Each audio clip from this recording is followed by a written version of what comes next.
Welcome to the Talk Football Podcast, hosted by Alan Hodge and Adam James. Don't forget to follow us on our socials, and we hope you enjoy this podcast. Sit back, relax, and enjoy the show. Hello, and welcome to Talk Football Podcast. Today we are on TFP #3, and we're talking about Derby County and the start of the season that they're having. And, one game, one loss. Well, and last night's cup match can't really count as a league game. One loss against Stoke City of all teams. A local rival, so not an ideal way to start your season, mate. No, but they were a good side. They're going to be a dark horse this season.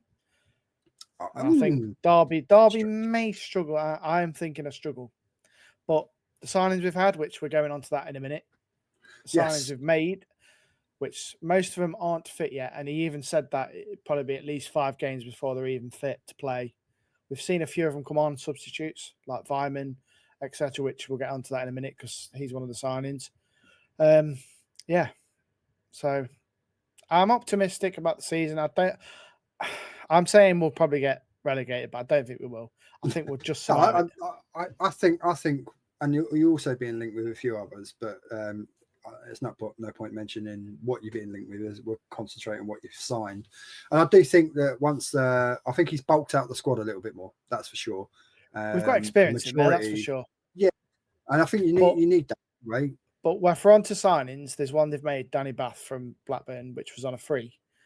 He is the first game he's terrible, and even some of the preseason game he was awful. Yeah, he's getting on, but he's got experience. He shouldn't be. He plays like a bit of a donkey, jumping in the air, going. Yeah, but this is just a little bit about filling out the squad, really. Yeah. When you look, we go for. I mean, obviously, the headline signing was Patrick Adjaman for close to 7 million. So, and that's from the MLS. Yeah. So you didn't really kind of know what you're going to get, whether or not he would be able to settle into the Championship. But I think that's quite a bold signing, really, for Derby, and particularly under this ownership, who are, they're a committed ownership, but there's not an abundance of money. Let's be real. So I think we've done really well with that. I think you've done well because they wanted more, and what I saw in that Gold Cup, he was quite decent. He likes. He's a good age and all. He likes to press. He likes to run. Yeah, but he was very physical. He was playing that Gold Cup though with a hernia. Yeah, and he managed to get through the whole lot with it. Which is hence why he hasn't played. That's why he's not played because he wasn't fit. Yeah, and he's had. I think he had surgery. To touch on the forward areas, though, another very shrewd signing, in my opinion, on a free transfer. I'm surprised you to be honest, you've been able to get him. Not to say anything necessarily bad against Derby, but what are you trying to say? Rhian Brewster. That's a signing and a half. That is for me, because that's a player that not that long ago went for what, 20 odd million. Yeah. Liverpool and don't forget Carlton Morris from Luton. Bearing in mind, Premier League 2 years ago. This is it. And he's 29. So Brewster's 25. Carlton Morris is 29. So, these are not players that are past it by any stretch of the imagination. Oh, no. No. So I think we'll do all right. I think we should be fine. Once all the players are fit, I'm going to say 5 games in. At a push, 5 to 7. I think we may get somewhere. I think it's just we need time for these new players to gel. Like I say, some of them haven't been fit. Yeah, and Bobby Clark's going to be an interesting one as well. I think in the midfield area. I think that's a great signing. Young lad. Correct me if I'm wrong. I'm pretty sure I've got it right. I believe he is the son of Lee Clark. He is. I'm sure he is. Yeah. I'm sure I've got that right. Another signing as well. Owen Beck, another former Liverpool player. It's crazy. You needed a bit of depth at left back as well, and again he's young. He's only 22, so I think there's some positives to take. I like the way that your squad is shaping up. You've got a bit of bit of youth going on there with some of the signings, and you've got them experienced heads around as well. But he is strengthening in places we needed. So we needed a left back desperately because we've got Wilson. He can play both sides, but we needed a strong left back. Fozzie's there. He's getting old now, and he's like Craig Forsyth. If you don't know who Fozzie is, but he's getting very. I'm not saying. I don't think he's a championship player, Fozzie, at the moment. He's just a bit clumsy. Don't get me wrong; he's got the experience, etc. He knows how to play the game, but I think having a youngster like Beck alongside him could be like working with him could be a and you've taken Azoa as well, David Azoa on loan from Palace and all. So that again, I mean he was on loan last season, wasn't he? But got injured. So that's a Premier League player. You know, there's a couple of surprises that went out, which surprised me. Mendes Lang went. That shocked me, and also Connor Washington went to Matlock Town of all teams, which are in the division above Mikulova. Which Mikulova will be the next episode. But then again, he's 33. You don't really know. You don't really know what sort of condition his legs are in. So maybe taking that sort of step down that kind of level is going to prolong his ability to carry on playing football. So plus he has. To be fair, he hasn't been playing for the teams. He hardly played under Warne. Washington. I mean, it does look. I mean, you look at the outgoings. All of them, bar. Was it Luther, the goalkeeper, a couple of other young lads, but they're like end of loan. But then you've signed them back on reloans. But the ones that the older players from the squad that you've trimmed are all well into their 30s. So you can clearly see that there's a pattern there that he wants to, he wants to get some legs back into this squad. And with somebody needed, though, mate. To be fair, we needed it. Some of these free transfers, obviously, that's what he's doing. It's like the loans as well, mate. It's like Dion Sanderson for Birmingham, great signing. Played under Eustace last season at Blackburn. As long as obviously Wyman as well played with them, and Bath. All these players that some of them brought in have actually played with Eustace at Blackburn. Again, so I mean, this is players that he knows and trusts, and obviously he wants to bring a bit of leadership to the dressing room as well. So, and I think obviously the Ozo, I think because obviously Eustace didn't really see how he played, but I think that's probably a fan favourite that's come back in. And that's why I think the board have made that decision rather than Eustace. I think they wanted him in alongside Ebba Adams, which I think is a great pairing. And there was rumours Ebba Adams was going, but I don't know if it's true. But I know you mentioned last week as well. There was some murmurings as well that you might be looking at Alfie Gilchrist from my club, Chelsea. as well. On loan. And today I've seen Lewis Travis from Blackburn, another Blackburn player. But I think he's getting people in he knows, and I like that. I kind of like that. I think they're going to gel together. I think Gilchrist would be a great signing, whether or not to be fair, mate, we need a good young centre back like Cashin. We lost him, and he can cover at right back as well. So I mean, he would be quite versatile for you. It's whether or not you can convince him that, because it's going to be a long, hard season. It's I think the main aim, obviously, is to avoid relegation and consolidate into the Championship and build. But it's not that. It's the defence at the minute. We're making sloppy mistakes. It's like we're playing a left back in centre back. Fozzie sometimes comes in, and I'm like, you're not a centre back, mate. You're a left back. Yeah, I know they can play like that. I know they're trying to adjust, but he's not a centre back in my eyes. He's a left back or a wing back. So it needs perhaps a couple more of those sort of like Premier League level. Like I said, we're after Lewis Travis from Blackburn, so he's rumoured, and that's I'm not sure the deal agreed. I think I'm not sure what the rules are on loans in terms of how many you can take from a particular club or league. That's something we'd have to have a little look at and double check. I know there used to be limitations, didn't they? But I can't remember if it's changed now. So you got the lad on loan from Palace, so that's a Premier League loan. Young lad on loan from Liverpool as well. So that's two from the Premier League. I don't know if we'll check that. From Championship, and then Salzburg from RB Salzburg. That's Austria. if you actually look at it, the values of the players are actually a great valued players we've got in. Even Yeah, though I mean, you're loans, but if you look at the values on them, it's like that yeah, Bruce your thing. What was it? What was the what was overall average of signings, the average transfer market value in terms of what you bought in is in excess of 20. It's about 22 million according to transfer market. yeah, because apparently Brewster's only worth 2.2 now. That's crazy considering that the It's transfer he mad, went but to then Liverpool. obviously he's not had the best of No, times, has he really? So but you you've got get obviously Adjumang. that dip off in valuation. Adjumang is what his value is worth 4.2. We Yeah. paid 6.9, but I think that's with add-ons. Yeah, but then that's also a bit of an investment because if he does do well in the championship, then there's potential. I mean, every club does it. Even my club does it. So if when players do particularly well, or whatever, then there's always a potential that they can then be resold on to bigger clubs, and then that money then gets reinvested back in the squad. Yeah, true. And I don't know if any Derby fans are watching here or do watch this back over on YouTube. I don't know if we've had investors, but they're not saying anything because all of a sudden I we've know had that there this was money come out of. I know we only had 10 million for cash in, but we paid off Warren with that. Yeah. And obviously, I know we've lost a lot of players, and the wages has been freed up with losing like Mendes Lang and all them, and Barkhausen and etc.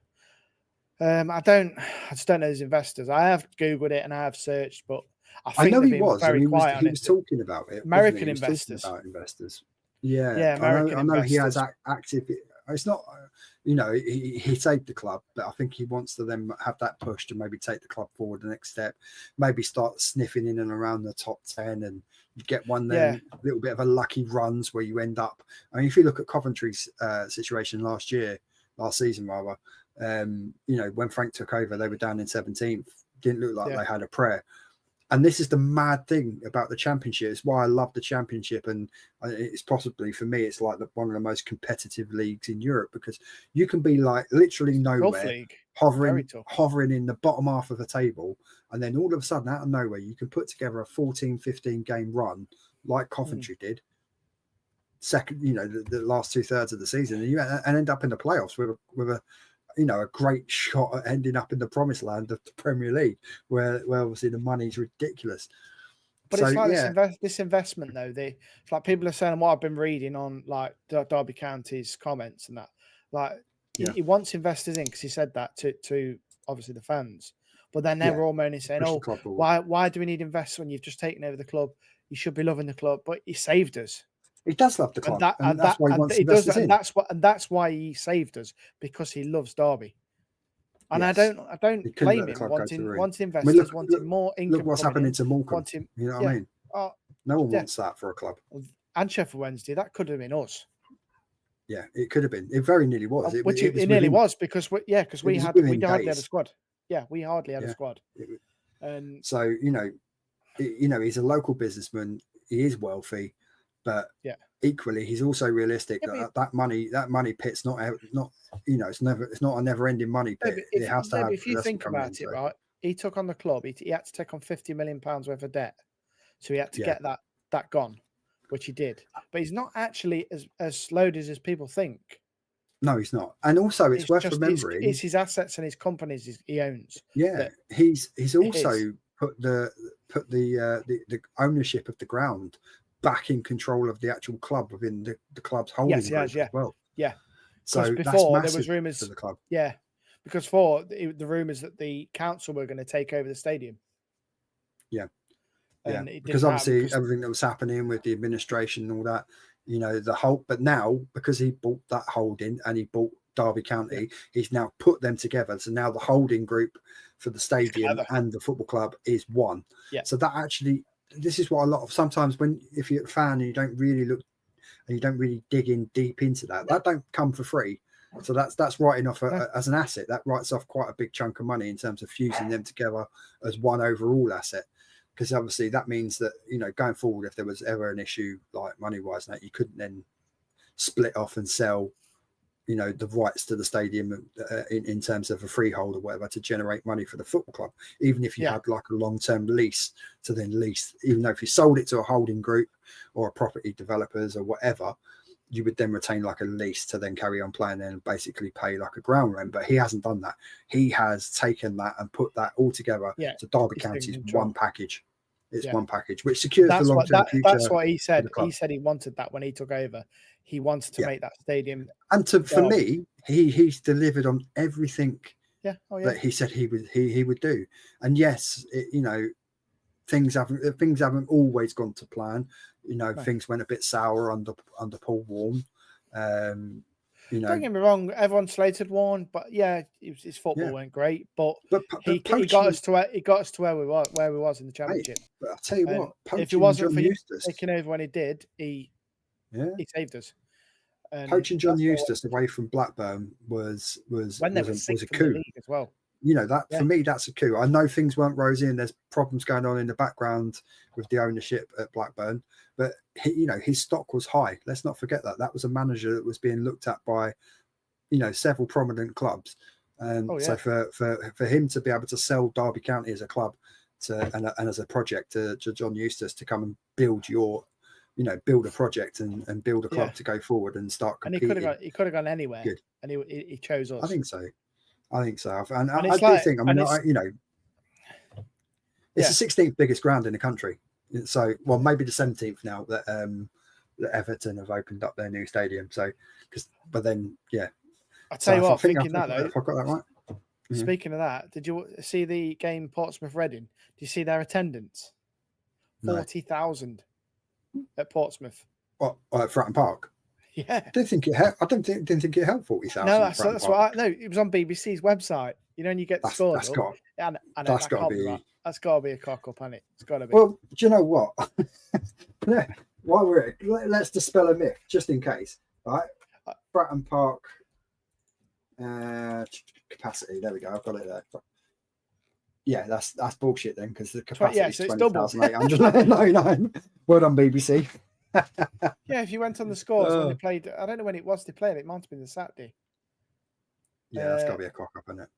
Or was it yesterday? It might have been yesterday. Yeah, there was loads of cup matches yesterday, weren't there? Yeah, that's definitely a cock up.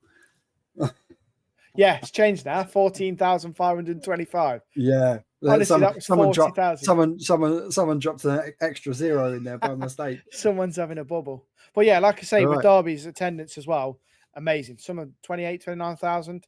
Can't beat that, mate. From a team that was nearly extinct years and years ago. And let's not forget that they were also doing that in League One and as well. Yeah, exactly. So, the fans are there. It is a one club city apart from the non-league sides. And remember, if Derby are away, get yourself to Mickle. Yes, correct. And yes, so there we go. Because you went to the Northampton game, didn't you? I did, yeah. Took me up to the top of the stands. I made the poor bugger go and sit right. He hates heights, and the seats we picked was literally the last row. He didn't realise they were the last row on the top tier. So I like sitting up there because I like to watch the game tactically. So yeah, for me, don't get me wrong, the view was amazing, but I had a nosebleed and I felt sick, and I did it again. To hold on to the seat like that. I was at Chelsea on Sunday and at Stamford Bridge, and I'm sat right behind the goal, right at the top of the Matthew Harding in the upper. So it's a great view. I like being up there because, like I say, tactically, I can immerse myself within the game and see what's going on across the pitch. But well, there we go, mate. That's before we end it, predictions for Derby's game on Saturday against Coventry. Let's do it. Oh, it's a tough one against Frankie. I mean, obviously Coventry lost their first game as well, so you both could do with getting something out of this. Well, we won yesterday. Tight match. Yeah, I think it'd be quite a tight match. I could see this being a score draw. I'm going to go 1-1. So you're going to go 1-1? Yeah. I'm going to say, I don't really want to say it, but I think we're going to lose. I think it's going to be 1-0 Coventry. 1-0 Coventry. I know I'm not very. I know I'm a Derby fan, and I'm not very optimistic at the moment. Yeah, but you have to be realistic as well. Got to be realistic. I don't want to be saying like 4-5-0. I think it's either going to be a 1-0 to Derby or 1-0 to Coventry. I think there's only going to be a goal in it, but I don't know which side. This is the thing. Like you said, Derby lost, but Derby won yesterday, played West Brom and beat them on penalties. But there's no penalties in the Championship, so is it going to be a ball draw or is it going to be a 1-1? I think it'd be quite an exciting game because I think you both try and play football in the right way.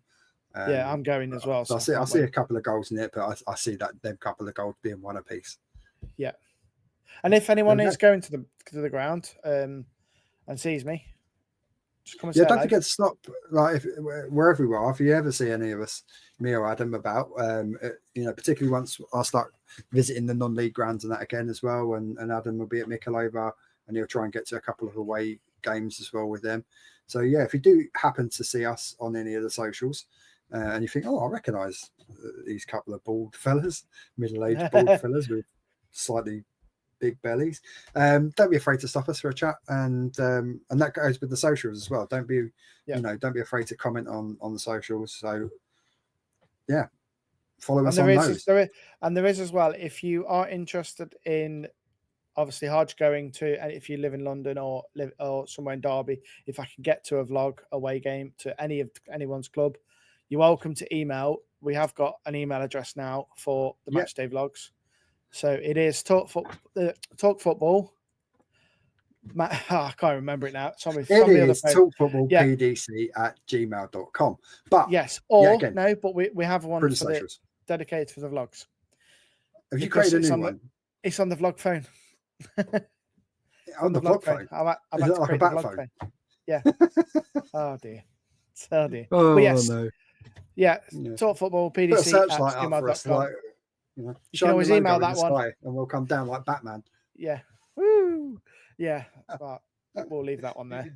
Yeah. But yes, that's it. That's it. Yeah. This episode. Yeah. Thank you for joining us on this TFP #3, where we've been hosted by Adam and talking Derby County. Yeah. Anything you'd like to say before we leave? Yes.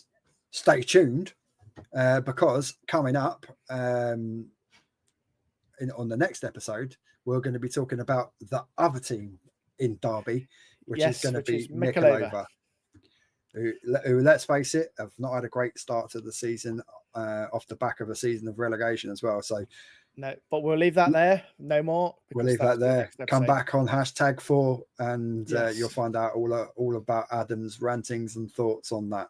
But yes, don't forget to follow the socials as well, please. So as well, you'll find us all the same. Talk Football Podcast. Search us up for your TikTok, Instagram, X as well. But mainly, obviously, drop us a sub on YouTube because that would really fill our hearts with joy and pleasure. Yes, and if you are watching this over on YouTube, and we do have a TikTok as well, which is talk.football.podcast. So search that up and you'll find us on there. And just to finish as well, that when we are recording these episodes, particularly when we're here in our own little studio bits, we are going to be live on TikTok whilst we're doing it, which means that you get to see all the F-ups as well. If you're this one now is live over on TikTok. Yeah. So people over there on TikTok get to see what we're doing here and how we make all this. So I think that's quite an interesting thing. I like to watch that kind of stuff. I hope you do too. Yes, and Hodge has turned into a mime. Just to let that one a mime. Right, that's me, Adam, and thanks for joining me, Hodgie, on this one. And we'll see you on the next one. Catch you on the next one. Don't forget, up the Rams. Catch you later. Thank you very much for watching Talk Football Podcast. Don't forget to follow the socials and why not subscribe to the channel. We'll see you on the next episode.